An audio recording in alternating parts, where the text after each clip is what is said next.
आज का जो विषय है बहुत ही खास है। आप सब लोगों ने पढ़ा होगा, सबने पढ़ा होगा, जितने ये यूट्यूब पे ऑनलाइन ये सुन रहे हैं सबने पढ़ा होगा कि जो राजा दाऊद था, जब भेड़ बकरियों को चराने वाला था, तो उसने तो गोलियत नाम के बहुत बड़े आदमी को मारा था कि नहीं। और जो गोलियत था वो बहुत लंबा ऊंचा तो तगड़ा था, जैसे दैंत होते हैं ना वैसा था। लिखा उसकी जो हाइट थी वो 6 हाथ 1 बित्ता, मतलब लगभग उसकी हाइट जो है 10-12 फुट की हाइट होगी उसकी। आजकल छतें 10 फुट की होती है, तो कितना ऊंचा लंबा होगा। और जो दाऊद था उसके आगे एक बच्चे के समान लग रहा था, 5-5.5 फुट की नॉर्मल जो हाइट होती है आज इतनी। तो जब दाऊद गोलियत को मारने के लिए गया तो कौन सा हथियार लेकर गया था? आपने सबने पढ़ा होगा, 5 पत्थर लिए उसने। अब सामने एक जिन जैसा आदमी खड़ा हो तो उसको मारने के लिए पत्थर भी इतना बड़ा थोड़ी था, इतने छोटे छोटे पत्थर है। वो पत्थर लेकर गया और साथ में गोफन, तो वो लेकर गया 5 पत्थर। अब आज का जो विषय है वो यही है कि दाऊद ने गोलियत को मारने के लिए 5 पत्थर ही क्यों लिए। ये लिखा हुआ है, दाऊद ने गोलियत को मारने के लिए 5 पत्थर ही क्यों लिए। गोलियत कितने पत्थरों में मरा? पहले पत्थर में ही मर गया था।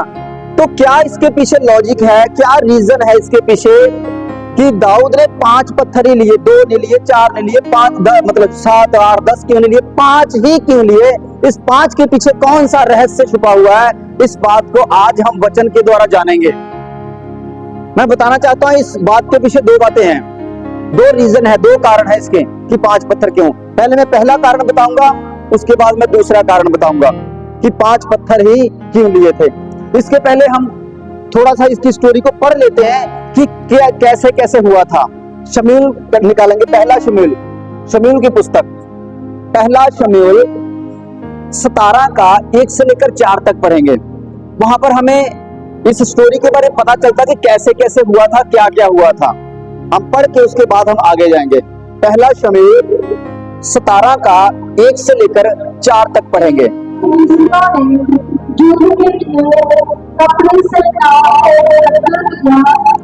किसने?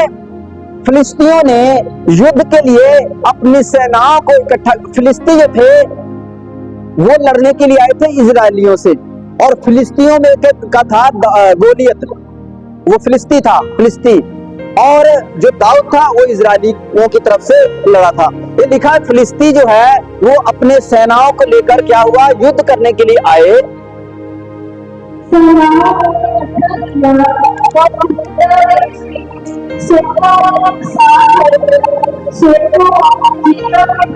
सोको और अजेका क्या है, उस जगह का नाम है।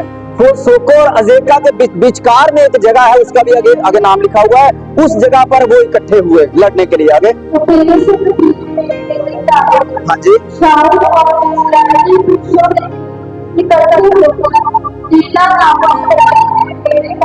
उधर से शाऊल जो था वो भी अपनी सेना को लेकर उसने एला नामक तराई में डेरे डाले युद्ध करने के लिए। इधर से इजरायली सेना तैयार थी और उधर से जो फिलिस्ती थे वो तैयार थे। हाँ जी, और युद्ध के लिए इजरायलियों ने फिलिस्तियों के विरुद्ध लाइनें लगा ली।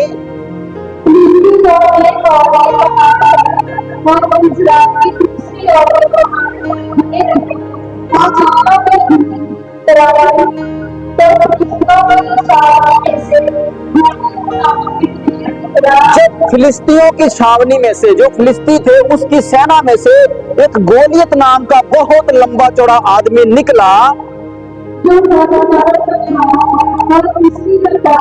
उसकी लंबाई कितनी सी? उसकी लंबाई 6 हाथ 1 बित्ता। 6 हाथ 1 बित्ता, ये इतना होता है 1 हाथ। 6 हाथ 1 बित्ता उसकी लंबाई थी। उसके गोलियत के सर पर क्या था? पीतल का टोप था, यानी कि जो मुकुट होता है वो था। हाँ जी,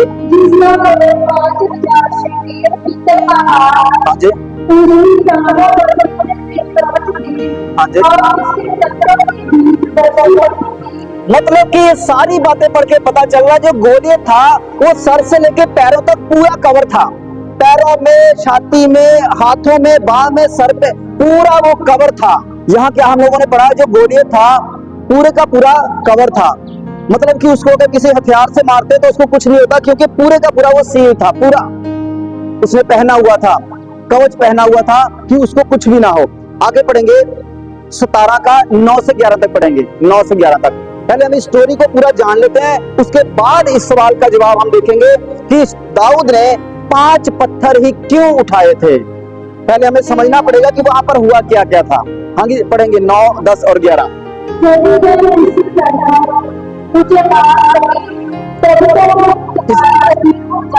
एक लाइन ऊपर से पढ़े, एक लाइन ऊपर से। किसने कहा? ये कहा गोलियत ने।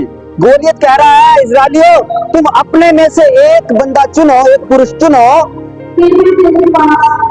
वो मेरे पास आए, यदि वो पुरुष मुझसे लड़कर मुझे मार सके तब हम तुम्हारे अधीन हो जाएंगे, मेरी सारी सेना तुम्हारे अधीन हो जाएगी। परंतु यदि, कौन को बोला है? गोलियत बोला है। परंतु अगर मैं उस पर प्रबल हो गया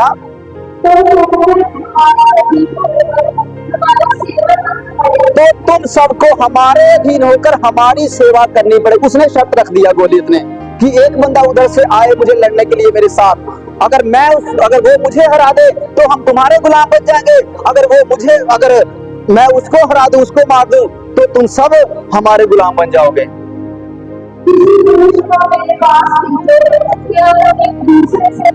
कौन कह रहा है? गोलियत कह रहा है कि मैं ललकार कर बोलता हूं कि भेजो अपने में से एक पुरुष को मेरे पास लड़ने के लिए। हाँ जी,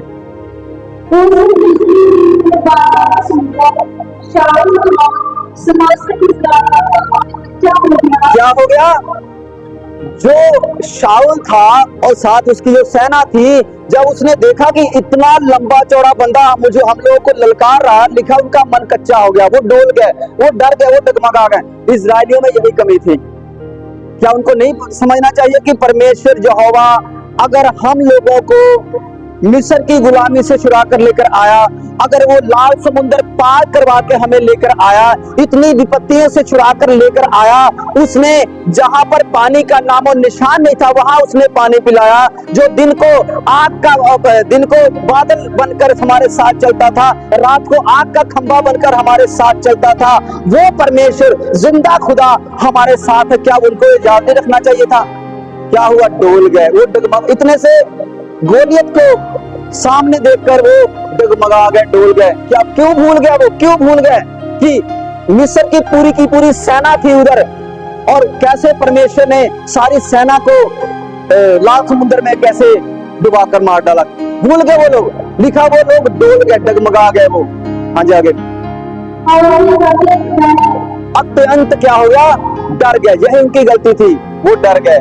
मतलब उनका विश्वास नहीं था, उनका विश्वास नहीं था कि हम जीतेंगे, हमारे साथ हमारा परमेश्वर होगा।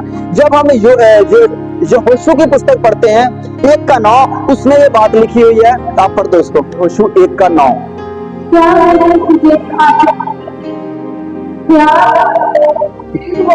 परमेश्वर का वर्ड है, परमेश्वर की वाणी है ये।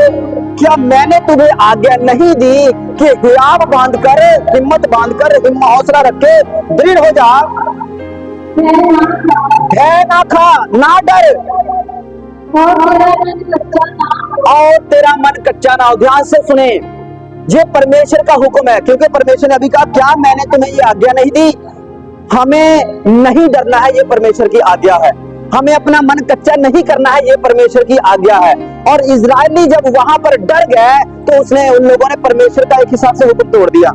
परमेश्वर ने कहा तेरा मन कच्चा ना हो, और वहां पर लिखा उनका मन कच्चा हो गया। हाँ जी,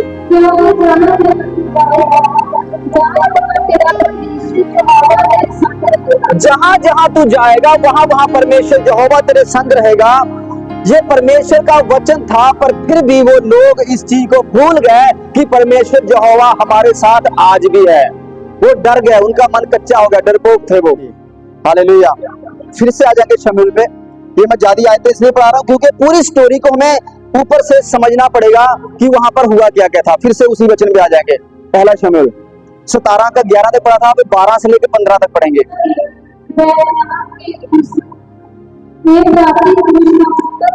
ये कौन, दाऊद की इंट्रोडक्शन है कि दाऊद कौन था। आपको पता है, अभी उसमें देख कर नहीं बोलना है, आप वैसे बताओ आपको मुझे नहीं कि दाऊद के पिता का क्या नाम था। यस, हालेलुया, ब्रदर के लिए ताड़ी बजाएंगे। देख के नहीं पढ़ना था, हालेलुया। हाँ जी, पढ़ेंगे। जिसका नाम यीशु था, यीशु नाम का एक व्यक्ति था, उसका बेटे का नाम था दाऊद। और कितने कितने भाई थे ये दाऊद? टोटल 8 भाई थे, और सबसे छोटा 8वां यही था, दाऊद था। हाँ जी, और उसके 8 पुत्र थे। और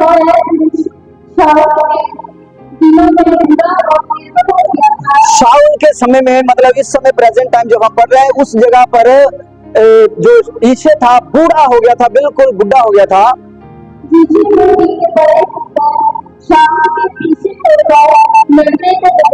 जो यीशु के 3 पुत्र, यानी कि जो दाऊद के 3 बड़े भाई थे, वो सबसे बड़े थे, वो जो थे वो शाऊल के साथ उनके पीछे होकर शाऊल की सपोर्ट में लड़ने के लिए गए थे फिलिस्तीनियों के विरुद्ध में, पर वो उस समय डर गए थे। हाँ जी,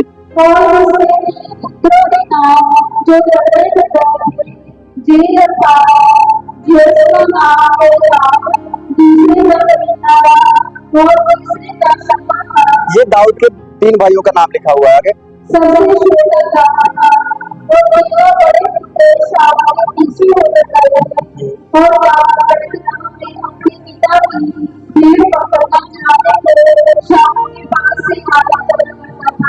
बाकी जो थे भाई, वो थे वो लड़ने के लिए गए थे, और जो दाऊद था वो भेड़ बकरियों को चराने वाला था। पहला शमूएल 17 का 31 से लेकर 51 तक अभी हम लोग पढ़ रहे हैं। हाँ जी, पढ़ेंगे।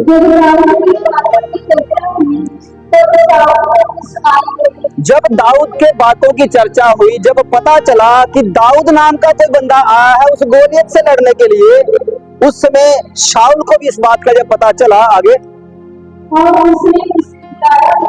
तो क्या हुआ, जो शाऊल था उसने कहा कि कौन दाऊद है, उसको बुलाकर लेकर आओ, वो आया है गोलियत से लड़ने के लिए, लेकर आओ उसको बुलाकर। हाँ जी, तब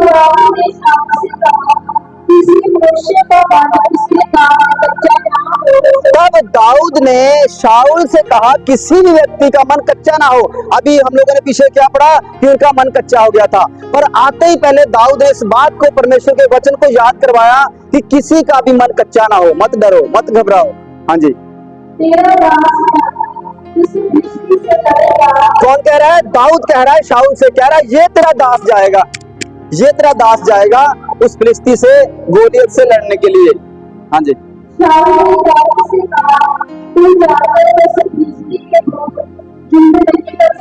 शाऊल ने दाऊद से कहा, राजा शाऊल ने दाऊद से कहा कि तू उस फिलिस्ती के विरुद्ध नहीं लड़ सकता बच्चे, तू तो अभी छोटा है, लिखा है तू तो अभी लड़का है। हाँ जी, तू तो अभी लड़का है, मतलब कि 15-16 साल के लगभग उसकी उम्र थी उस समय। हाँ जी, आगे। हाँ जी,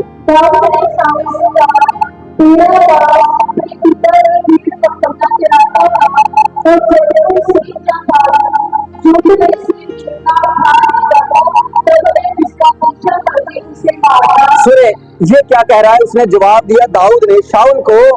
शाऊल जैसे कह रहा है कि तू तो अभी लड़का है, तू कैसे इसने लंबे चौड़े आदमी से लड़ेगा, तू नहीं लड़ पाएगा।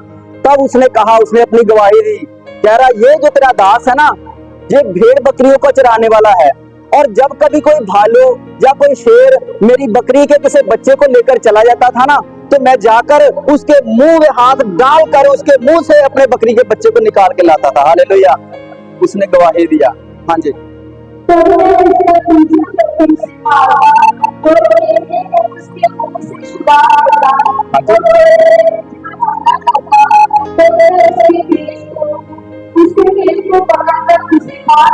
कह रहा कि जब वो शेर, वो भालू जब मुझ पर हमला करता तो मैं उसके केस को, मतलब उसके बालों को, सोच के देखो, एक शेर से लड़ रहा है लड़का, और शेर जब उसको मारने के लिए आ रहा है उसके बालों से पकड़ लेता, शेर के बालों को, भालू के बालों को कह रहा मैं ऐसे पकड़ लेता था।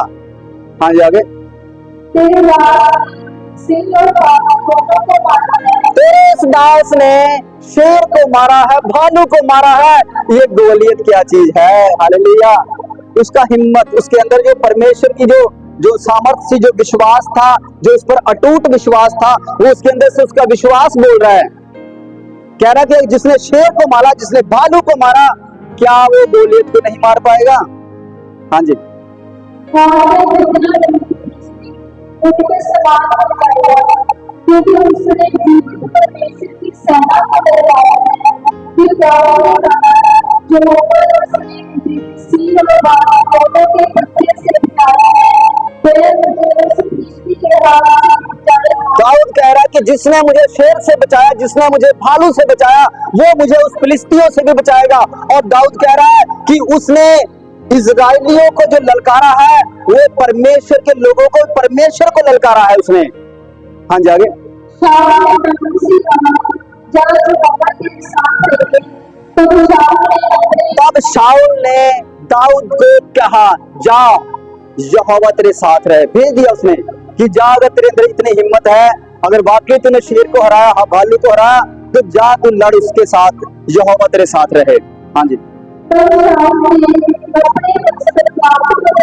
तब शाऊल ने अपने राजाओं वाला वस्त्र जो उसका था, वो दाऊद को, क्योंकि इस जगह पर अभी दाऊद राजा नहीं अभी बना हुआ है, तो शाऊल ने क्या हुआ, राजे के पदवी पे मतलब आया नहीं है, और उसने शाऊल ने अपना राजाओं वाला उसको वस्त्र पहना दिया कि चल इसको तू पहन के जा। आपको पता है जो शाऊल था, उसने गलती किया था, पाप किया था ना उसने। पाप हालांकि इतना ज्यादा बड़ा नहीं था, छोटा ही पाप था, पर परमेश्वर की नजर में पाप पाप ही होता। कौन सा पाप था? उसने अपनी बुद्धि का इस्तेमाल किया था। परमेश्वर ने जो उसको हुक्म दिया था, और उसने सोचा कि नहीं, इससे अच्छा है कि परमेश्वर ने कहा था कि उस जगह पर जाकर तू सबको मार के आना, अमालेकियों को, अमालेकियों की पूरी सेना को मार के आना, वहां पे भेड़ गाय बैल बकरी किसी को मत छोड़ना। पर उसने जाकर अपना दिमाग इस्तेमाल किया, वो अच्छी अच्छी ताजी ताजी भैंसे गाय वो लेकर अच्छा अच्छा सामान जो था वहां से उठा लिया कि परमेश्वर के भवन में चढ़ाएंगे, वो परमेश्वर को अर्पित करेंगे। तो परमेश्वर उनसे नाराज हो गए थे, और उसको सजा पता क्या मिली थी? उसके जीते जी उसकी जगह पर दाऊद को नियुक्त कर दिया गया था। हालेलुया। यही उसके लिए सजा थी। हाँ जी। जब उसने अपना जो वो राजसी कपड़ा जो था, जब उसको दाऊद को दे दिया कि इसको पहन के तू जा, तो जब उसने पहना 5.5 फुट वाले ने, जब उसको पहना तो वो चल भी नहीं पा रहा था। हालेलुया। इससे पता चल रहा है कि वो शरीर का कितना कमजोर होगा। और लिखा भी है, जब शमूएल के द्वारा जब परमेश्वर से जब बात हुई, शमूएल ने को जब कहा परमेश्वर ने कि तू शाऊल का की जगह दाऊद का अभिषेक कर जाकर, उस समय पहले लिखा हुआ कि उसके पहले 7 बेटों को देखा गया। वो जो उसका पिता था, वो पहले एक बेटे को लाया, दूसरे को लाया, तीसरे को लाया। लिखा सारे शरीर में डील डॉल थे, वो तगड़े थे, वो ऊंचे लंबे थे। पर लास्ट में, क्योंकि परमेश्वर की नजर तो सबसे छोटे वाले पे थी, परमेश्वर ने कहा ये उसके योग्य नहीं है, ये लंबे चौड़े मेरे योग्य नहीं है, राजा बनने के योग्य, ये छोटा वाला है। हालेलुया।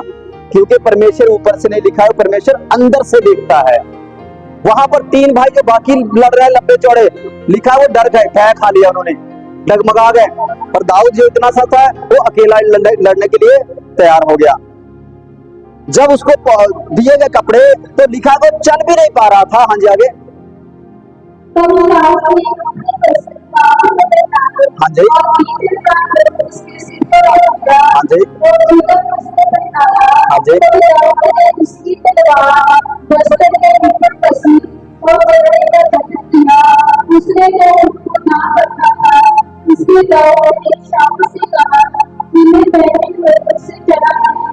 उसको पहनकर चल नहीं पा रहा था, लिखा है उसको परखा नहीं था, क्योंकि उसकी प्रैक्टिस भी नहीं थी उस चीज की, तलवारबाजी की लगा लो, या उसको पहनकर कपड़े, उसके परखा नहीं था, उसकी प्रैक्टिस भी नहीं थी। उसने साफ जवाब दे दिया कि मैं तो इसको पहन के चल भी नहीं पा रहा, मैं लड़ूंगा कैसे। हाँ जी।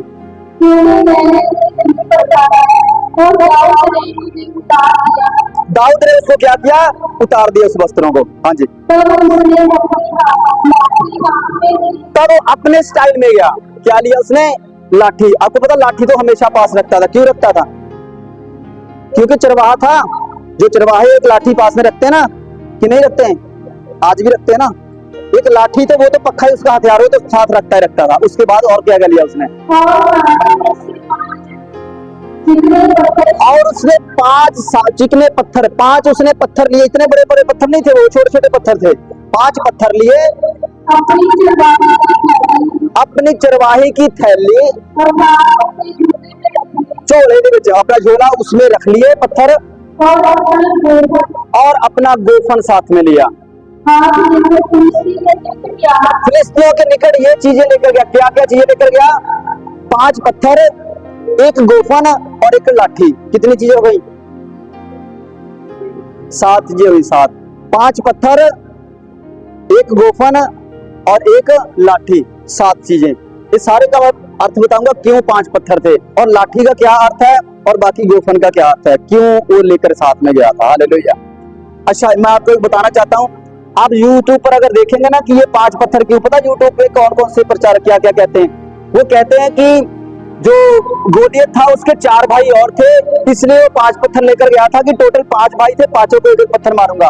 पर यहाँ पर आप पढ़ के देखिए, कोई भाई वहां उसका दिखाई दे रहा है यहाँ पर? क्योंकि वो सिर्फ आगे आके तो कल्ला गोलियत ललकार रहा था ना कि मुझसे आकर एक बंदा लड़े, जो मुझे जीत लेगा वो मेरी सेना को अपना गुलाम बना लेगा। वो तो क्लियर बोल रहा था। एक कोई क्लियर नहीं है कि उसके, ये बात सच है, उसके सचमुच 5 भाई, 4 भाई और थे, 5वां वो था, ये सच्चाई है। और पूरी बाइबल में उसके 4 का जिक्र, एक का नाम लिखा है, उसका भाई है, उसका नाम नहीं दर्ज है उसमें। पर यह सच्चाई है कि 5 भाई सच में थे। पर उस युद्ध को करने के लिए थोड़ी आए हुए हैं पांचों। युद्ध को करने के लिए तो अकेला गोलियत है, बाकी उसके पीछे उसकी सेना है। वो पत्थर 5 इसलिए नहीं लेकर आया, उसको तो पता भी नहीं था बेचारे को कि उसके 5 भाई और 4 भाई और भी हैं। उसको थोड़ी पता था इस चीज का। कुछ और इसके पीछे भेद छुपा हुआ है, कोई और कारण है, वो मैं आपको बताऊंगा कि कारण क्या है। हाँ जी, 51 तक पढ़ना है।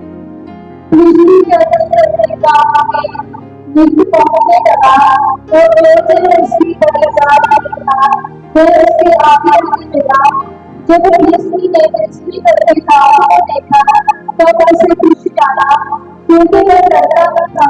जब दाऊद उनके पास आने लगा फिलिस्तियों के, और फिलिस्ती ने इधर से देखा, गोलियत ने जब देखा कि ये छोटा सा लड़का क्या करने आ रहा है इधर, तो उसने उसको तुच्छ जाना कि इतने बड़े बड़े शूरवीर नौजवान, वो डर गए, ये बच्चा मेरे साथ लड़ने के लिए आया। पता उसने क्या कहा? उसने पता क्या कहा? कह रहा है कि तू मेरे लिए लाठी लेकर आया, क्या मैं कुत्ता हूं? क्या कह रहा है? शायद मुझे लगता है सच बोल रहा था, वो उसके सामने है ही कुत्ता था वो। हाँ जी, पढ़ेंगे। क्योंकि वह लड़का था और उसके पेट पर लाठी होती थी और वह सुंदर था। तब फिलिस्ती ने दाऊद से कहा, क्या मैं कुत्ता हूं? क्या कह रहा है वो? गोलियत क्या कह रहा है? दाऊद को कह रहा है, क्या मैं कुत्ता हूँ? आगे, क्या मैं कुत्ता हूँ कि तू लाठी लेकर मेरे कुत्ते को कैसे भगाया जाता है? लाठी से। उसने देखा कि ना इसके पास तलवार है, ना इसके पास हाथ में वो है, वो क्या बोलते हैं उसको रोकने के लिए जो होता है वो है, ना इसने कोई मुकुट पहना है, कुछ भी नहीं है, ये लाठी लेकर आ रहा है। इसलिए उसने कहा, क्या मैं कुत्ता हूँ तो मेरे लिए लाठी लेकर आया है? हाँ जी, आगे।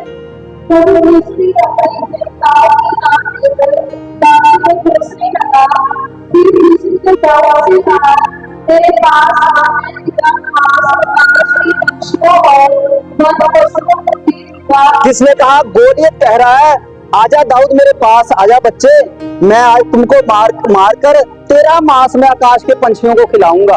किसको कह रहा है? दाऊद को कह रहा है, वो लंबा चौड़ा वाला दाऊद को कह रहा है। हाँ जी, आगे।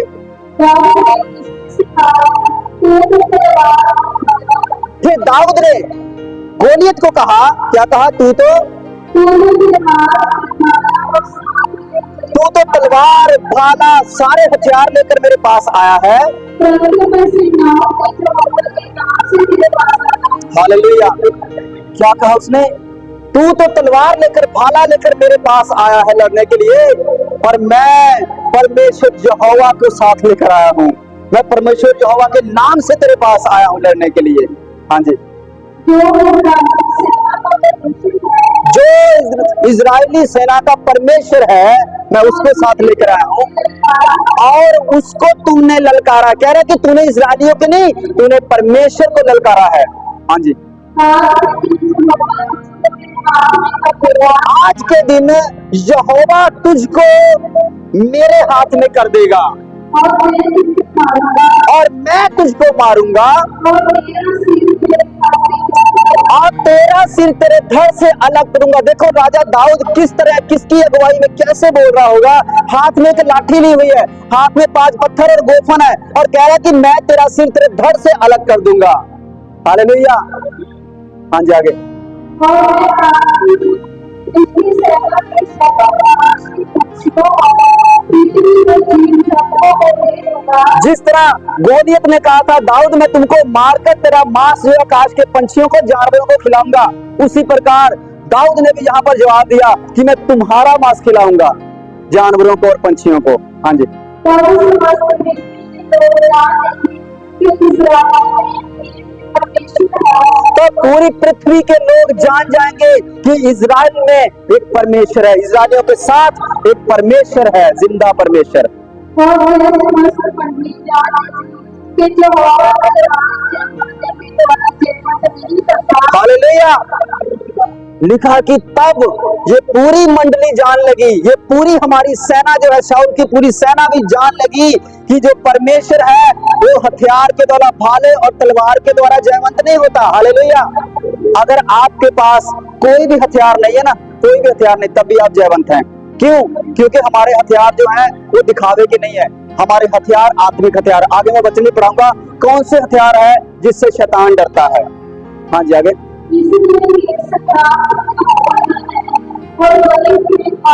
क्योंकि कह रहा है ये संग्राम, ये युद्ध तो यहोवा का है और आज यहोवा ही तुझे मारेगा।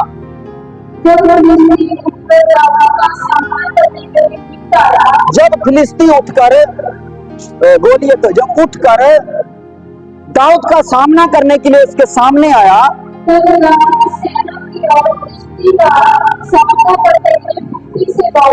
तब दाऊद जल्दी से फुर्ती से उसकी तरफ दौड़ा। तब दाऊद ने अपनी थैली में से हाथ डालकर कितने पत्थर निकाले होंगे? एक पत्थर निकाला। हाँ जी।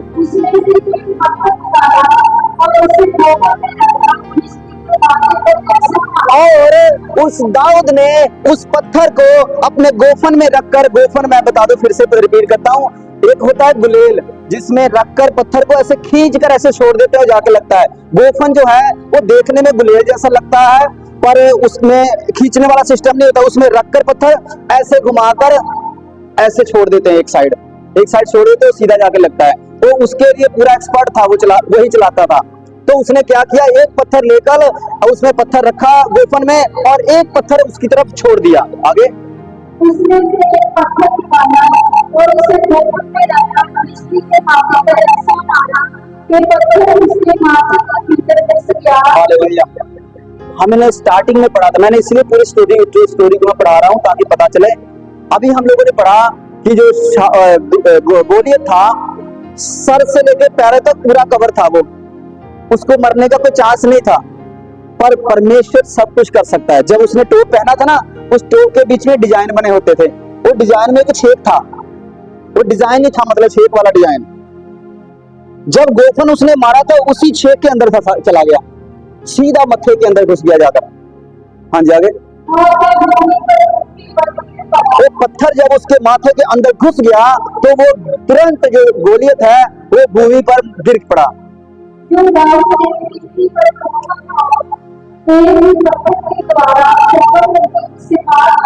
एक ही पत्थर के द्वारा, 5 पत्थर ने लिए थे बेशक, पर एक ही पत्थर के द्वारा, क्यों इसका अर्थ भी बताऊंगा।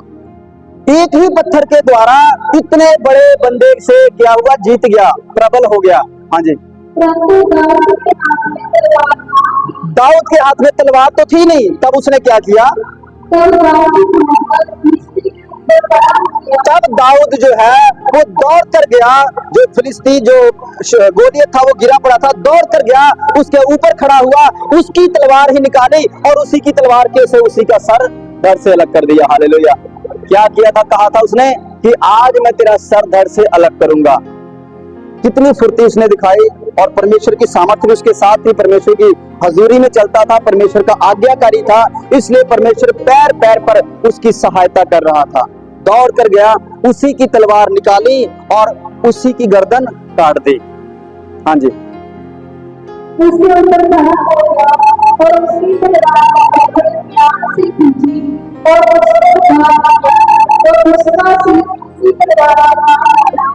जय देखकर हमारा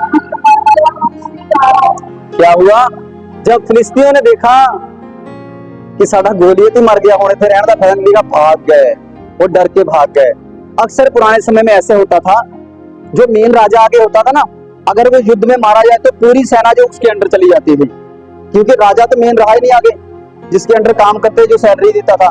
जब वो ही मर गया तो वो सारी सेना जो है वो दूसरे राजा के अंडर चली जाती, नहीं तो भाग जाती थी। खुद में अकेले नहीं लड़ते थे, वो कहते राजा नहीं रहा, यहाँ से निकल चलो, भाग गए। तो क्या हुआ यहाँ पर, वो वहां से भाग गए। हालेलुया।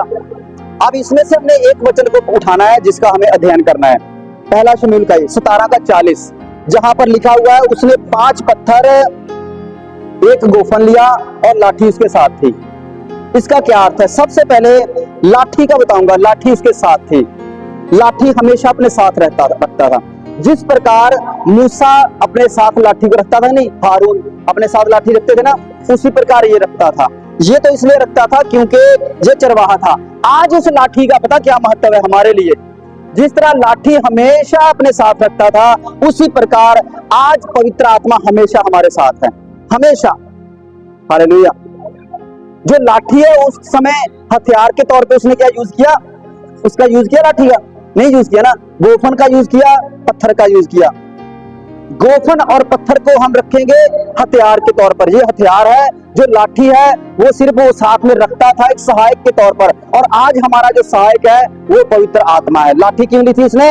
पक्की कि आज हमारे साथ क्या है? पवित्र आत्मा। हमेशा वो हमारे साथ है। लाठी का वो इंडिकेशन है हमारे लिए अर्थ है कि पवित्र आत्मा आज हमारे साथ, हमेशा हमारे साथ रहता है। और जो बाकी ही 6 चीजें उसके बारे में बताऊंगा। 6 चीजें जो बाकी बची, कौन कौन सी? 5 पत्थर और 1 गोफन। ये 6 चीजें एक हथियार के तौर पर उसने यूज करने के लिए लेकर गया था।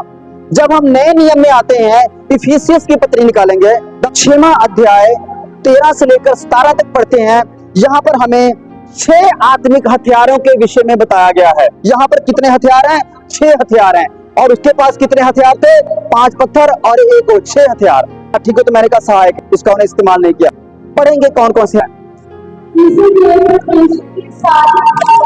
इसलिए परमेश्वर के सारे हथियार बांध लो। उस समय उसने सारे हथियारों को बांधा। आज वो आत्मिक हथियार बन गए हैं हमारे लिए। आज हम उस पत्थर को नहीं उठाते हैं। आज हमें गोफन की जरूरत नहीं है। आज कौन कौन से हथियार जो हमारे लिए है वो भी 6 ही हैं। कौन कौन से हैं?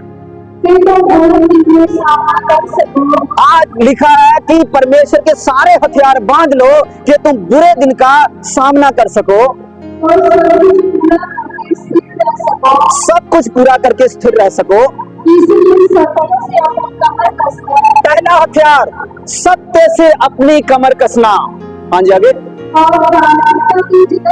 दूसरा हथियार धार्मिकता की झिलम पहनना। तीसरा हथियार पांव में सुसमाचार के मेल के जूते। तीसरा हथियार। ये आज का मेरा विषय नहीं है, नहीं तो मैं आपको बताता कि ये 6 हथियारों का क्या अर्थ है। ये तो 6 हथियार है, पर इन 6 हथियारों का क्या अर्थ है? हालेलुया। इसके पीछे भी बहुत बड़ा लॉजिक है, बहुत बड़ा ये इसका एक विषय है कि ये 6 हथियार जो है, एक हथियार के पीछे बहुत बड़ी स्टडी है। ये मेल के सुसमाचार के जूते क्या होते हैं, धार्मिकता की झिलम क्या होती है, मैं इसके विषय में किसी ने स्टडी दूंगा। आज मेरा ये विषय नहीं है, इसलिए इसको सीधा पढ़ के हम आगे बढ़ेंगे। हाँ जी, 3 हो गए। विश्वास की ढाल पता क्या होती है? वैसे ढाल दुनियावी तौर पे कहा जाए तो ढाल पता क्या होती है? राजा जो होता था ना, एक हाथ में तलवार पकड़ता था, दूसरे हाथ में एक तवे जैसा होता था, उसको ढाल बोलते हैं। वो रोकने के लिए होता है। इधर से तलवार चलाया, दूसरे तलवार अगर चलाया तो जो ढाल थी उसको ऐसे आगे कर देते थे, तवे जैसा होता था गोल सा। विश्वास की ढाल। 4 हो गए। आगे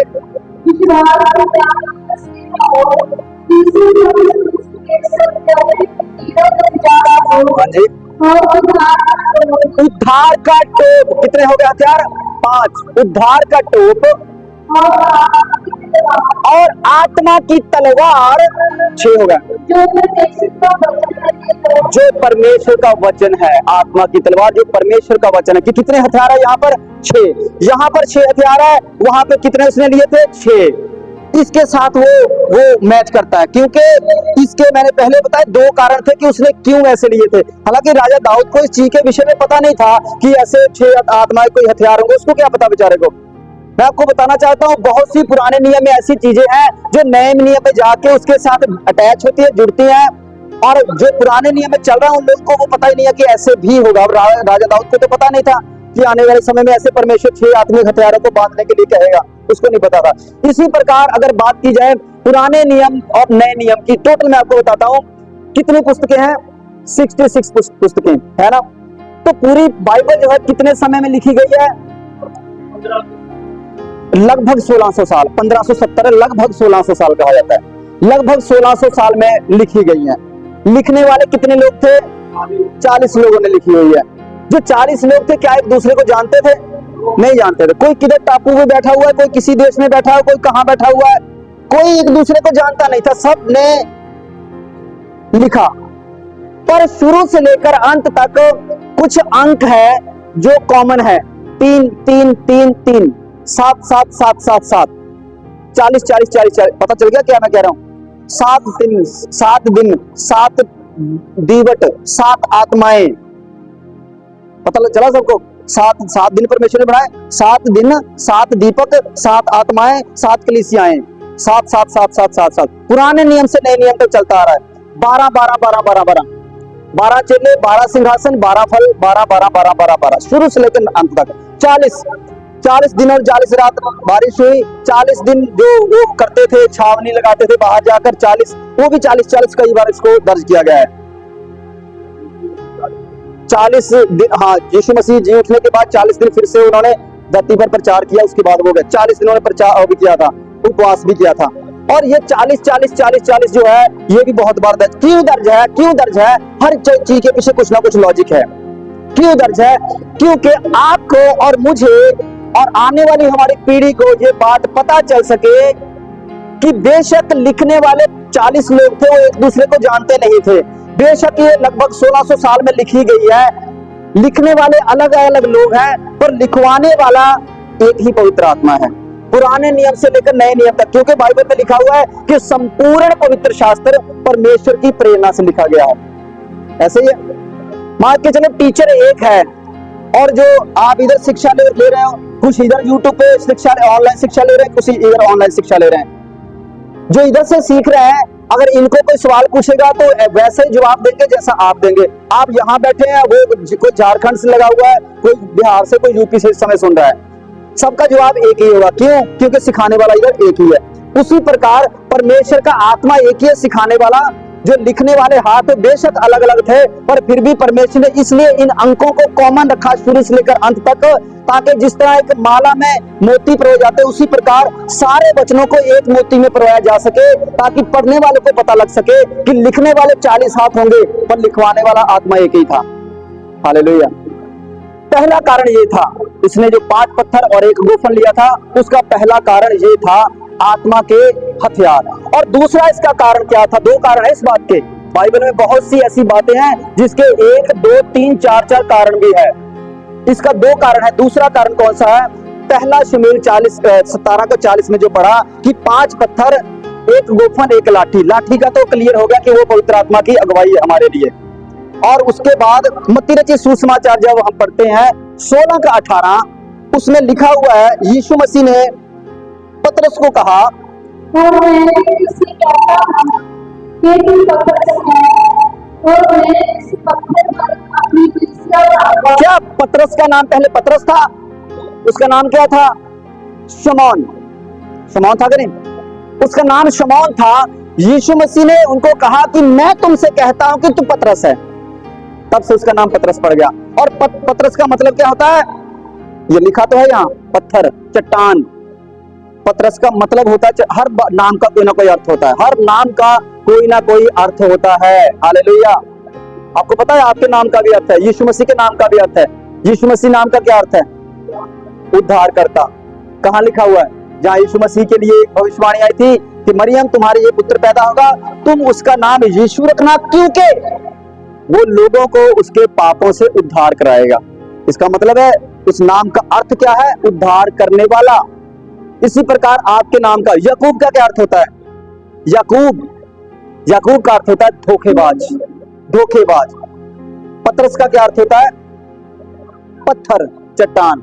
हर एक नाम का कोई ना कोई अर्थ है, हर बात का। मनजीत, जगजीत, हर नाम का कोई ना कोई अर्थ है। मनजीत मतलब मन को जीतने वाला, जगजीत मतलब जग को जीतने वाला।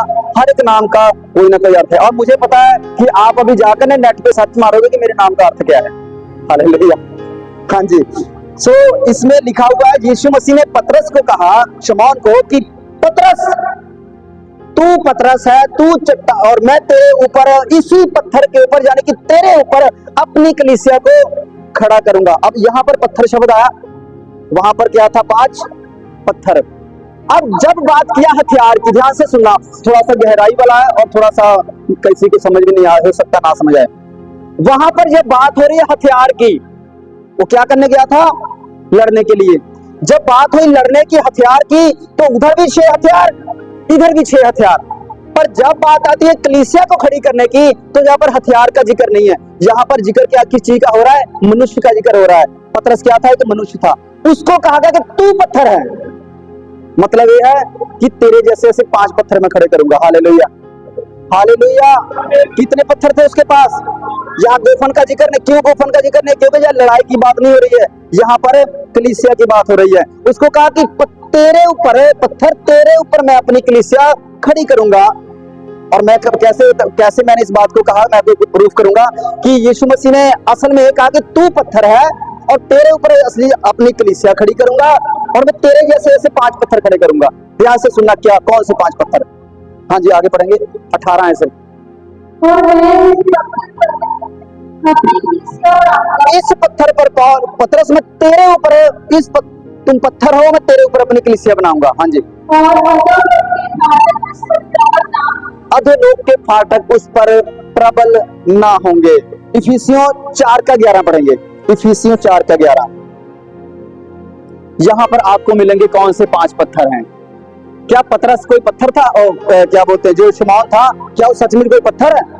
वो तो इंसान है। वो ना हथियार है, ना वो कोई पत्थर है, वो तो एक इंसान है। इंसान के विषय में बात की गई है, जैसे हम लोग इंसान है। उसको कहा गया तू पत्थर। अभी हम लोग पढ़ेंगे इफिसियों 4 का 11। यहाँ पर 5 पत्थरों का जिक्र पढ़ेंगे। क्या लिखा है? ध्यान से सुने, कौन से वो पत्थर हैं। हालेलुया। सुने सुने सुने, ये पता कौन से पत्थर हैं? 5 तरह के सेवक। आपको पता पूरी बाइबल में कितने तरह की सेवकाई है? 5 तरह की सेवकाई है। वरदान कितने हैं? वरदान कितने हैं? 9 वरदान है। फल कितने?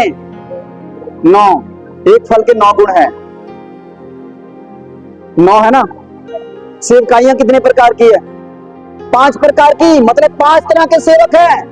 5 तरह के वो पत्थर हैं, पत्थर। हालेलुया। समझ आ रहा कि नहीं? पतरस को कहा पत्थर। आज जिस तरह पतरस को कहा तू पत्थर है, तेरे ऊपर कलीसिया खड़ी करूंगा, आज मुझे यीशु कह रहा तू भी मेरे लिए पत्थर है, मैं तेरे ऊपर इस कलीसिया खड़ी करूंगा। हालेलुया। हर एक परमेश्वर के दास को परमेश्वर कह रहा है कि तू मेरे लिए वही पतरस है, तू मेरे लिए वही चट्टान है, तू पत्थर है मेरे लिए, मैं तेरे ऊपर अपनी कलीसिया को खड़ा करूंगा। क्योंकि पतरस को यीशु मसीह ने कहा था, पतरस से शमौन, क्या तू मुझसे प्रेम करता है? उसने कहा हाँ प्रभु मैं प्रेम करता हूं। उसने कहा कि मेरे मेमनों की रखवाली कर। फिर कहा पतरस क्या तू मुझसे प्रेम करता है? उसने कहा हाँ प्रभु मैं करता हूं प्रेम। तो कह रहा कि मेरे मेमनों की को चरा, पहले कहा रखवाली कर, फिर कहा चरा। फिर कहा पतरस क्या तू मुझसे प्रेम करता है? तो यूं कह रहा कि प्रभु क्यों बार बार पूछ रहे हो? हाँ मैं तुमसे प्रेम करता हूं। तब यीशु मसीह ने कहा कि मेरे मेमनों को भी, मेरे भेड़ों को भी चरा। पहले मेमनों कहा फिर भेड़ों कहा। मतलब कि एक एक सेवक को परमेश्वर एक एक सेवक के अंदर आज उसी पतरस को देख रहा है जिस पतरस के ऊपर परमेश्वर ने कलीसिया को खड़ा किया था। उसको ही पत्थर नहीं, परमेश्वर आज दुनिया के हर एक सेवक को कह रहा है कि तू मेरे लिए वही पत्थर है, पतरस की तरह। हालेलुया। 5 तरह के पत्थर हैं, 5 तरह की सेवकाइयां हैं। पढ़ेंगे कौन सी है? पहले किसी को प्रेरित करके अपोस्टल करके नियुक्त किया, पहला पत्थर अपोस्टल। आगे दूसरा पत्थर क्या? भविष्यवक्ता करके किसी को नियुक्त किया। और किसी को सुसमाचार सुनाने वाले, 3 हो गए पत्थर। और कुछ को रखवाले यानी कि पास्टर्स करके नियुक्त किया, 4 पत्थर हो गए। और किसी को उपदेशक करके नियुक्त किया है, टीचर, 5 तरह के पत्थर। हालेलुया। ये है 2 अर्थ इसके, 2 अर्थ में 2 कारण। पहला कारण वो था जहां हथियार की बात हुई है, यहाँ पर बात हो रही है सेवकों की, सेवक की। अक्सर क्यों कहा, आपने कभी सोचा नहीं कभी भी क्यों पतरस को पत्थर ही क्यों कहा, कुछ और क्यों नहीं कह दिया? कोई और टैला टुल्ला टूट क्यों नहीं कहता? हालेलुया। है कुछ और मिट्टी मुट्टी रेता रुता क्यों नहीं कहता? पत्थर ही क्यों कहा? ये पत्थर उस पत्थर के साथ परमेश्वर ने अटैच किया। पुराने नियम के साथ नया नियम ऐसे जुड़ता है, कड़ी में कड़ी जुड़ती है। 5 तरह की सेवकाइयां अर्थात 5 तरह के पत्थर। मगर मैं आपको बताना चाहता हूं उसने कितने पत्थरों का इस्तेमाल किया? एक का इस्तेमाल किया। आज बेशक 5 तरह की सेवकाइयां हैं, पर शैतान को मारने के लिए एक ही काफी है। Hallelujah, hallelujah. जब शैतान को मारना होता है, क्या वहां पर प्रेरित जितने भविष्यवक्ता वगैरह 5 के 5 क्या होने जरूरी है? क्या 5 अटैक करते हैं शैतान पर तब शैतान मरता है? नहीं। जिस तरह उसने एक पत्थर मारा, एक पत्थर से वो मर गया, उसी प्रकार आज परमेश्वर के खड़े किए गए जो दास है, 5 तरह के पत्थर है, 5 तरह की सेवकाइयां है। उसमें से चाहे एक सेवक ही जाकर शैतान से लड़ेगा, शैतान उससे भी हारेगा। Hallelujah, hallelujah, hallelujah. समझ आ रहा है सबको? कितना बड़ा रहस्य है, कितना बड़ा भेद है कि 5 पत्थर क्यों थे? क्योंकि परमेश्वर की सोच और हमारी सोच में बहुत ज्यादा फर्क है। जो हम नहीं सोचते उससे कहीं ऊपर परमेश्वर सोच रखता है इस बात की। भजन संहिता 20 का 7 पढ़ेंगे। राजा दाऊद यहाँ पर क्या कह रहा है? किसी को घोड़ों का भरोसा है, किसी को रथों का भरोसा है, परंतु हम तो अपने परमेश्वर यहोवा ही का नाम लेंगे। हालेलुया। किसी को अपनी तलवार पर भरोसा होगा, किसी को अपने धन दौलत पैसे पर भरोसा होगा, पर जो सच्चा सेवक जो है, जो सच्चा दास है, जो सच्चा प्रभु का जन है, चाहे कोई नॉर्मल विश्वासी हो, अगर वो इस बात को कहता कि लोगों को होगा अपने धन दौलत पर विश्वास, पर मुझे मेरे परमेश्वर पर भरोसा है। हालेलुया। परमेश्वर की नजर में सच्चा सेवक वही है, परमेश्वर की नजर में सच्चा मसीही वही है। क्योंकि बहुत सारे मसीही जो है वो यीशु मसीह पर कम विश्वास रखते हैं, अपने धन दौलत पर ज्यादा विश्वास रखते हैं। अगर डरने की बात आई तो परमेश्वर से कम डरेंगे, वो भूतों से ज्यादा डरेंगे, वो दुष्ट आत्माओं से ज्यादा डरेंगे। वो क्या ऐसे करना चाहिए? क्या परमेश्वर ने हमें डर वाला आत्मा दिया? उसने दिलेरी वाला आत्मा दिया है। उसने हमें दिलेरी का आत्मा दिया हुआ है। जिस तरह राजा दाऊद जो था वो दिलेर था, बेशक इतना सा ही था, और कितने बड़े आदमी के साथ भी भिड़ गया जाकर, उसी प्रकार आज हमें ये नहीं सोचना है कि वहां पर दुष्ट आत्मा है, हमें डरना नहीं है, हमें सीधा जाकर टक्कर लेनी है, हमें प्रार्थना करनी है। कभी ये नहीं सोचना है कि हम उस पर प्रार्थना करेंगे तो कहीं उसका वाला अटैक हम पर ना हो जाए, कहीं उसका वाला शैतान हमको ना परेशान करे। नो, अपने आप पर विश्वास रखिए, परमेश्वर हमारे साथ है। अब आपसे एक सवाल, जो परमेश्वर के दास सेवक है, 5 तरह के पत्थर ही मैं कहूंगा, उसमें से एक पत्थर मैं भी हूं। हालेलुया।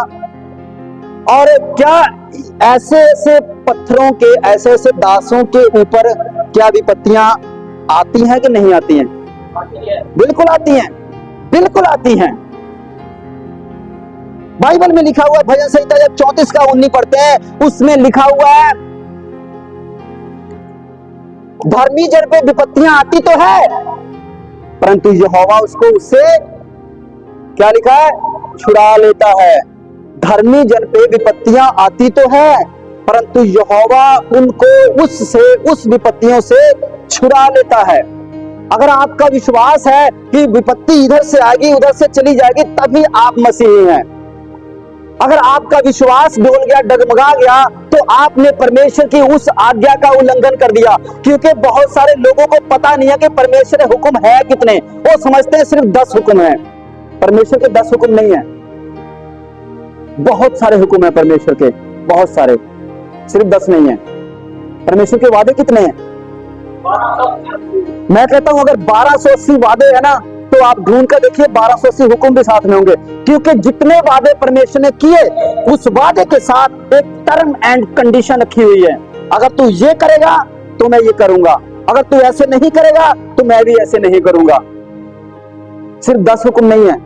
आज एक हुक्म आपको पता चला ना कि ना डर ना घबरा, मैं तुझे हुक्म देता हूं। अभी हम लोगों ने पढ़ा पुराने नियम में कि मैं ये हुक्म देता हूं कि तेरा मन कच्चा ना हो।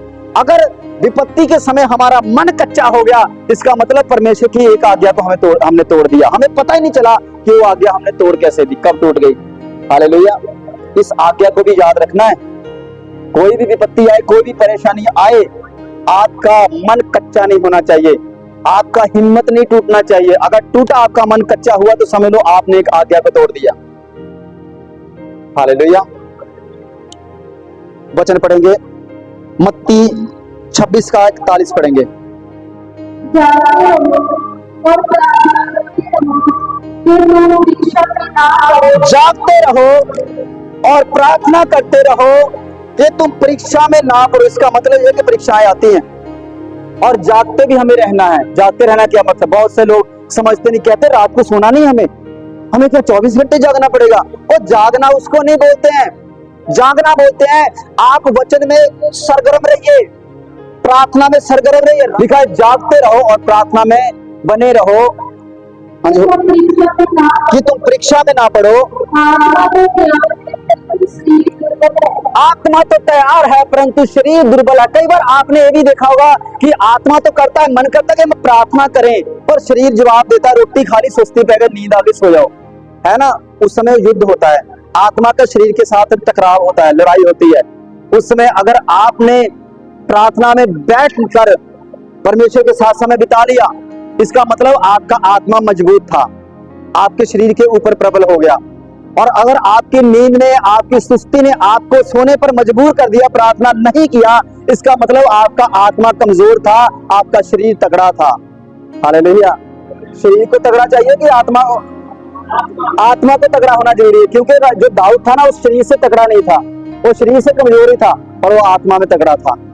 हालेलुया। इब्रानियों 3 का 12 से 19 तक। The book of Hebrew chapter 3 verse 12 to 19। हे भाइयों, चौकस रहो कि तुमने ऐसा बुरा और विश्वासी बनना हो। सुने, हे भाइयों, हे बहनों, हे बच्चों, चौकस रहो, बी केयरफुल, सावधान रहो कि तुम में ऐसा कच्चा मन ना हो। हाँ जी, फिर से पढ़ेंगे। हे भाइयों चौकस रहो। ध्यान से सुने, यहाँ पर हे भाइयों लिखा है और कई नहीं समझने वाले इसको समझते हैं ये तो भाइयों को लिखा है, हम तो बहनें हैं, ये हमारे लिए थोड़ी है। ध्यान से सुनिए, जब लेखक इस बात को लिख रहा है, जिस जगह पर लिख रहा है, जिस कलीसिया में बैठ के लिख रहा है, उस जगह पर कोई लेडीज नहीं थी, सिर्फ भाई बैठे हुए थे। बहुत जगह पर लिखा है हे बच्चों, इसका मतलब ये तो नहीं कि बच्चों सारे बच्चे ही वहां पर बैठे हुए। जो भी मैसेज है वो बच्चों के लिए, भाइयों के लिए, बहनों के लिए, सबके लिए है। बस जहां पर वो लिखकर बैठकर लिख रहा है वहां पर हो सकता है सारे जेंट्स बैठे हों, क्योंकि बाइबल पढ़ने के लिए हमें अपना दिमाग भी खोल के रखना पड़ता है कि जो बाइबल की जो आयत लिखी हुई जो हम पढ़ रहे हैं, कब लिखी, किसने लिखी, किसको लिखी, क्यों लिखी, किस सिचुएशन में लिखी, ये सारा कुछ हमें आगे पीछे ऊपर नीचे देखकर चलना पड़ता है। नहीं तो बंदा वचन को लेकर कंफ्यूज बहुत जल्दी होता है। बहुत सारी आज्ञाएं जो बाइबल में सिर्फ इजरायलियों के लिए थी वो हमारे लिए नहीं है, पर आज बहुत सारे लोग उसको लेकर चल रहे हैं कि वो आज भी हम करें। हालेलुया। क्या आज खतना है? क्या खतना भी करा रहा है? खतना तो वो पुराने नियम में था। बहुत सी ऐसी बातें हैं जो देखना पड़ता है कि इजरायलियों को थी वो आज्ञा थी कि आज हमें वो आज्ञा दी गई है। पौलुस ने अपनी कलीसिया को ही सिर्फ दी थी कि वो हमारे लिए भी आज्ञा है। वो किस सिचुएशन में किस गलती को पकड़ने के लिए उसने कहा, क्यों कहा, कैसे कहा, कब कहा। हाँ जी,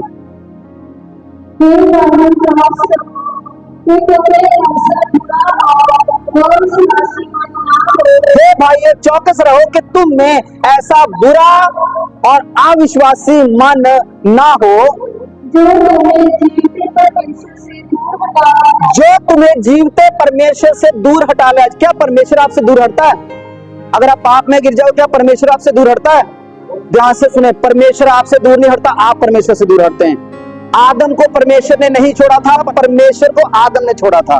परमेश्वर स्थिर है, वो आज कल युगान युग एक सा है, वो अपनी जगह स्थिर है। इंसान जब पाप करता है वो खुद ही परमेश्वर से एक स्टेप पीछे चला जाता है, उसको खुद नहीं पता चलता, खुद नहीं उसको पता चलता। परमेश्वर ने कहा, क्या कहा, मैं तुम्हें ना कभी छोड़ूंगा ना कभी तो त्यागूंगा। परमेश्वर ना छोड़ता है ना त्यागता है, वो अपनी जगह पर है। पर इंसान जब पाप करता है तो परमेश्वर से एक स्टेप पीछे चला जाता है और उसके बीच में एक दीवार खड़ी हो जाती है जिसका नाम है पाप की दीवार। हालेलुया। परमेश्वर से कनेक्शन खत्म हो जाता है। जहां पर भी लिखा हुआ है कि तुम्हारा मन ऐसा ना हो कि तुमको परमेश्वर से दूर कर दे। हमारा मन हमें परमेश्वर से दूर करता है, परमेश्वर खुद हमसे दूर नहीं जाता। हाँ जी, आगे।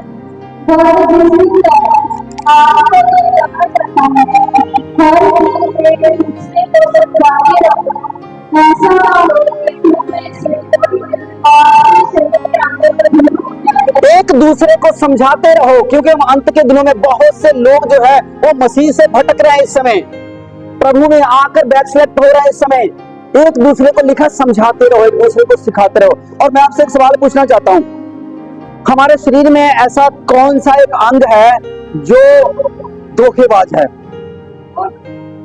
मन। हालेलुया। बाइबल में लिखा हुआ है मन तो धोखेबाज है, उसको असाध्य रोग लगा हुआ है।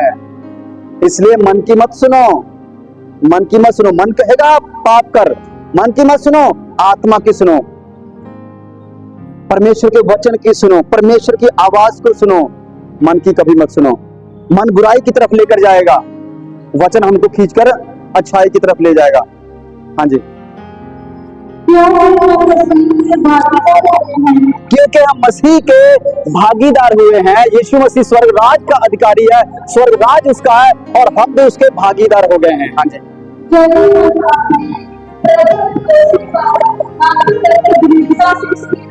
अगर हम अपने भरोसे पर, प्रथम पहले वाले भरोसे पर अंत तक स्थिर रहें,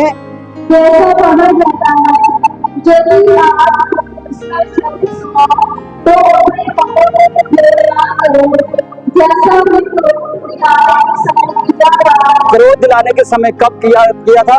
इजरायलियों को जब मूसा मिस्र की गुलामी से छुड़ा कर लेकर जा रहा था, उस समय की बात लिखी गई है। उनके मन कठोर हो जाते थे, बार बार परमेश्वर की सामर्थ्य को देखते थे। बार बार उन्होंने देखा कि परमेश्वर हमारे साथ चलता है। उन्होंने देखा कि कैसे लाल समुद्र को दो भाग करवाया परमेश्वर ने। उन्होंने देखा कि कैसे आसमान में से मन्ना बरस रहा है, हर एक जरूरतों को परमेश्वर पूरा कर रहा है।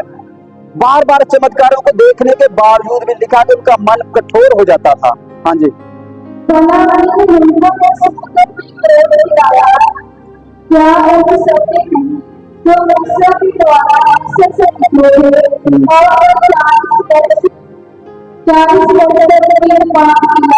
चालीस बरस तक। आपको पता है जब मूसा मिस्र की गुलामी से छुड़ा कर लेकर जा रहा था और लेकर जाना था कहां पर? कनान देश में, कनान जिसको आज इजराइल कहते हैं। तो वहां पर जाने के लिए सफर कितना समय लगा था? 40 साल। क्या वो 40 साल का सफर था? 40 दिन का सफर था वो। हालेलुया। 40 दिन के सफर को 40 साल का सफर परमेश्वर ने, ये भी एक अलग से स्टडी है, ये मैं कभी दूंगा कि 40 ही क्यों, 40 ही क्यों, 20 क्यों नहीं, 25 क्यों नहीं, 10 साल क्यों नहीं, 40 साल ही क्यों, ये अलग स्टडी है, ये मैं इसके विषय में नहीं बताऊंगा आज। हाँ जी, आगे।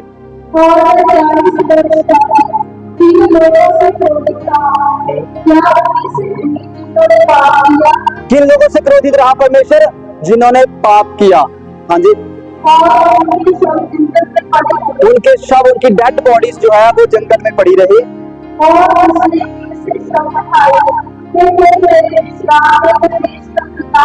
परमेश्वर ने उनको क्या कहा फिर? तुम मेरे विश्राम उस देश में, कनान देश में नहीं पहुंच सकोगे। ध्यान से सुनिए, उस समय जो था विश्राम का देश, कौन सा देश था? कनान का देश, जिसको प्रतिज्ञा का देश कहते थे। प्रतिज्ञा का देश क्या था? कनान। आज प्रतिज्ञा का देश कौन सा है? स्वर्ग है। हालेलुया। जिस जैसे परमेश्वर के हुक्म को तोड़कर अपने मन को हठीले बनाकर वो लोग कनान में नहीं पहुंच सके, उसी प्रकार आज अगर हम अपने मन को हठीला बनाते हैं, हम कुड़कुड़ाते हैं, हम परमेश्वर के वचन को नहीं मानते, उस पर नहीं चलते हैं, तो हम भी उस प्रतिज्ञा के देश में जाने की स्वर्ग में नहीं पहुंच सकेंगे। इसी दुनिया रूपी जंगल में ढेर हो जाएंगे। हाँ जी, और उसने किसी शब्द खाने को मेरे विश्राम परमेश्वर ने कहा होगे क्या केवल तुमसे नहीं जीवने वाला था तब देखते होंगे हम उस मानव के द्वारा प्रवेश ना कर सके। क्या क्यों प्रवेश ना कर सके? अविश्वास के कारण। विश्वास नहीं हुआ, अंत तक उनको विश्वास नहीं हुआ, इसलिए सारे के सारे मर गए। कितने लोग गए थे वहां पर? क्या क्या नाम था? हालेलुया। कलेब और यहोशुआ, दो लोग जो थे सिर्फ, जो उस प्रतिज्ञा के देश तक पहुंच सके। और प्रतिज्ञा के देश में जब एंट्री मारी तो कितने लोग थे टोटल? 6 लाख, 6 लाख के प्लस थे। जब मिस्र की गुलामी से निकले तो कितने लोग थे? 6 लाख 20, 6 लाख कहा जाता है, 6 लाख से ऊपर है, 6 लाख 20,000 कुछ थे लगभग। तो मतलब कि 6 लाख से ऊपर जो लोग थे, 6 लाख मान लो, 6 लाख उधर से निकले, रास्ते में सारे मर गए, उसमें से 2 लोग बचे थे। जब उन्होंने जाके कनान में एंट्री मारी तो फिर से 6 लाख। क्यों? यस, क्योंकि पुराने नियम में जब जनगणना होती थी उसमें बच्चों की गिनती नहीं होती थी, ना ही उसमें लेडीज की गिनती होती थी। ठीक है, तो जब निकले थे तो 6 लाख पुरुष थे, पुरुष, सिर्फ पुरुषों की गिनती थी, जो बच्चे थे उनकी गिनती नहीं थी। पर 40 साल में जो बच्चे थे वो तो जवान हो गए थे ना, इसलिए उनके जो बाप थे वो सारे बाप दादा मर गए, जो उनके बच्चे थे वो तब पुरुष बन गए, वो इसलिए गिनती पूरी की पूरी रही थी। अगर वो भी पाप में नहीं गिरते ना तो वहां पर 12 लाख लोग जाते उसमें, पर 12 लाख लोगों की एंट्री नहीं, उसमें 6 लाख की हुई थी। बाप दादा सारे मर गए, जो बच्चे थे वो जवान हो गए थे, तो वो 6 लाख के 6 लाख उसमें कनान देश में पहुंच गए थे। एक वचन और पढ़ेंगे लास्ट, दूसरा पतरस 3 का 17 और 18। इसीलिए मेरे प्रियो, तुम लोग इसलिए हे प्रियो, कौन कह रहा है? पतरस, जो अनपढ़ था, उसने इस पत्री को लिखा है। कितनी सुपर नेचुरल ये अलौकिक बात है कि एक अंगूठा छाप ने इधर पे 2 पत्रियां लिख दी है। हालेलुया। पहला पतरस, दूसरा पतरस। किसने लिखा? पतरस ने। और प्रेरितों के काम में लिखा हुआ कि वो अनपढ़ था, वो अनपढ़ था, वो मछुआरा था, वो अनपढ़ था। टोटल अनपढ़ बंदा यहाँ पर पत्रियां लिख रहा है। बाइबल ऐसी पुस्तक है, हाँ, इसमें पढ़े लिखे लोगों ने भी पढ़ा लिखा हुआ है, जैसे पौलुस था, बहुत पढ़ा लिखा था, लूका था, डॉक्टर था, बहुत पढ़ा लिखा था, पर अनपढ़ लोग भी इसमें थे। अनपढ़ लोगों के द्वारा लिखी गई पत्रियां जो आज के पढ़े लिखे लोग नहीं समझ पा रहे। हालेलुया। कितनी अलौकिक और अजीब बात है कि अनपढ़ लोगों के द्वारा लिखी गई पत्री पढ़े लिखे लोग नहीं आज समझ पा रहे हैं। सिर्फ वही समझ पा रहा है जो परमेश्वर की आत्मा की अगुवाई से चलता है। हाँ जी, क्या पढ़ेंगे? पतरस क्या कह रहा है? इसीलिए हे प्रियो, तुम लोग पहले ही से इन बातों को जानकर चौकस रहो,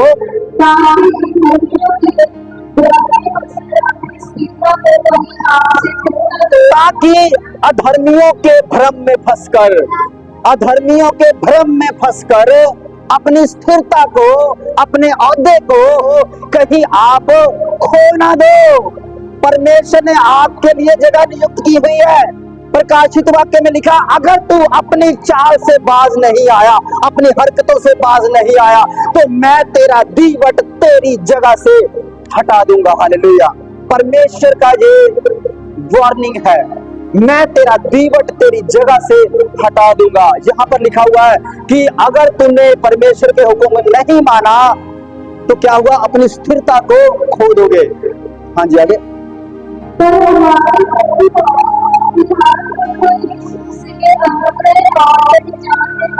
हमारे प्रभु और हमारे उद्धारकर्ता प्रभु यीशु मसीह के अनुग्रह और उसके पहचान में बढ़ते जाओ। हालेलुया। आपको यीशु मसीह की पहचान में बढ़ना है। दिन प्रतिदिन यीशु मसीह का स्वभाव आपके अंदर आना चाहिए। Hallelujah, hallelujah. यीशु मसीह का स्वभाव आपके अंदर आना चाहिए, उसके स्वभाव में हमें बढ़ना है।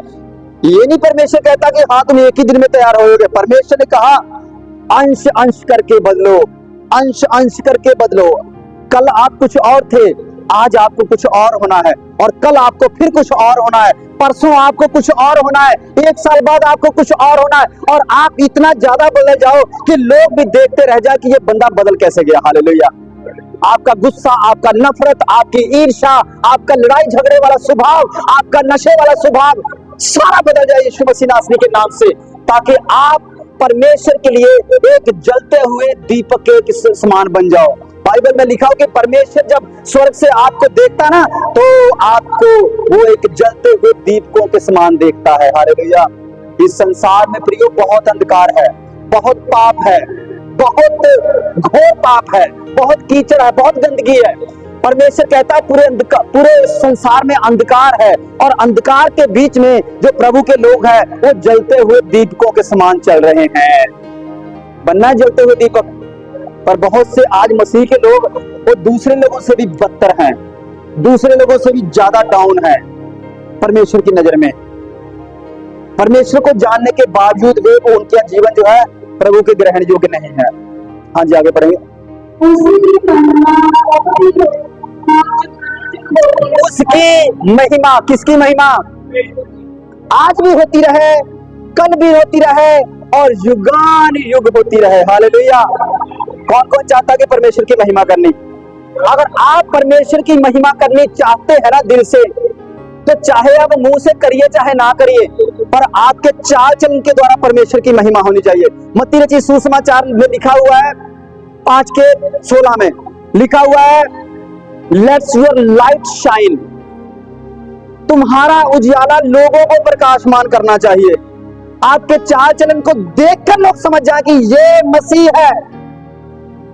हमको कहने की जरूरत ना पड़े, आप लाखों में पहचाने जाओ, आप करोड़ों में पहचाने जाओ, आपका स्वभाव दूसरे लोगों जैसा ना हो, आपका स्वभाव अलग हो, ताकि लोग समझ जाएं कि ये बंदा खास है। हालेलुया। ऐसे परमेश्वर की महिमा होती है। और सदूकी फरीसी पता क्या करते थे?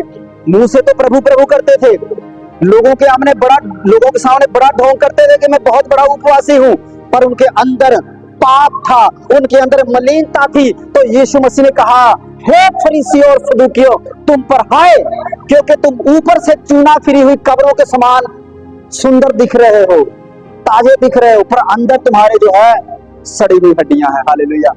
हालेलुया। जोर से एक बार बोलेंगे हालेलुया। हालेलुया।